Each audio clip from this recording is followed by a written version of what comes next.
I mean, I come from a family like in the know about politics, and from a young age, we've just been always kind of indoctrinated with just like making sure that our voices are heard, that we're keeping up. And like, this is like my first moment, like really stepping into the space of like activism. And obviously, like through my life, I never saw this as activism. I just saw it like as like a form of survival for people. And Hmm. like this is a moment where it was like had a word. It had, When when you say survival, do you mean, because you grew up in a generation of, Columbine. I was out of high school and Columbine happened. That was kind of the first like real big mhm, school shooting. Now it's unfortunately just part of the daily vernacular. yeah. When you say survival, do you mean that in that context, or are you saying it like, I didn't see this as activism, this is just something we should be doing because there's a problem, we want to find a solution? Like, how are you using that word survival?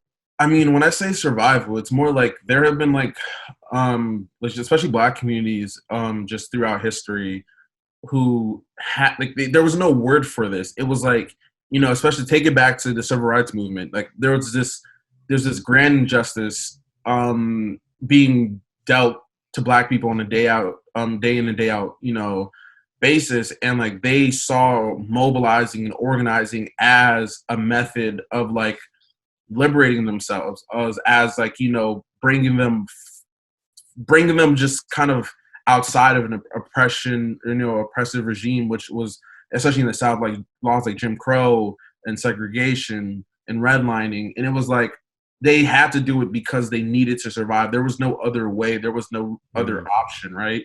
gotcha. And obviously, it's kind of developed more in the sense like with now, especially with school shootings, and like it's not it's not really it's not isolated to one group of people. It's something like if you're in a school, right? In a shooter, like the shooter for the most part doesn't, they don't discriminate. Like the bullets fly, they hit anyone, right? Um, Yeah. and it's sad that it took Parkland for people to really take this serious. Again, obviously there was different assault weapons bans in the past, but like to really capture the ear of the whole nation.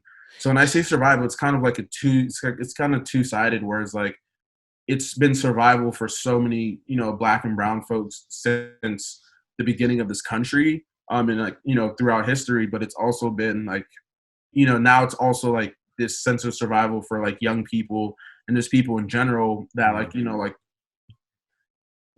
that we had to like they had to do it, right. No, it wouldn't have been yeah. taken seriously if the movement didn't develop the way it did. And like they did, like the movement demanded space, it demanded attention, and like we weren't going to take a back seat to just the ageist BS that's like, oh no, you're too young, you don't have enough experience. It's like one kind of talking point or one message we had is like if we're old enough to die in school, we're old enough to actually demand for change to kind of prevent that, right?